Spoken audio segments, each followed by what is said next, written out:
আজকে এই রঙিন কলস ভেঙে মাদানি আর মাদানির বাবাকে বোকা বানাবো। যাই যাই, কেউ দেখার আগে এই রঙিন কলসটি বাক্সের ভিতরে এঁটে ফেলি। এই তো হয়ে গেল। এবার যা, এটা নদীতে ভাসিয়ে দিলাম। বাবা বাবা, এখন প্রচন্ড গরম, তুমি বলেছিলে ফ্যান কিনে দিবে।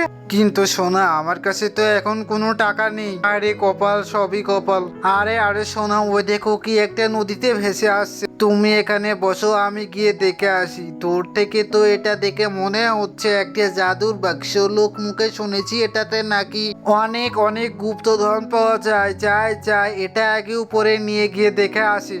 কিন্তু তার আগে তুমি যদি এই নামটিকে তোমার মন থেকে ভালোবেসে থাকো তো আমার চ্যানেলটিকে লাইক সাবস্ক্রাইব করে দিও। এই যে সোনা, আমি এসে গেছি। আরে ওয়াও, সোনাটার ভেতরে তো অনেক সুন্দর ফ্যান রয়েছে। বাবা বাবা, আমি আজ থেকে এই গরমে ফ্যানে বাতাস খাবো। কি মজা, কি মজা।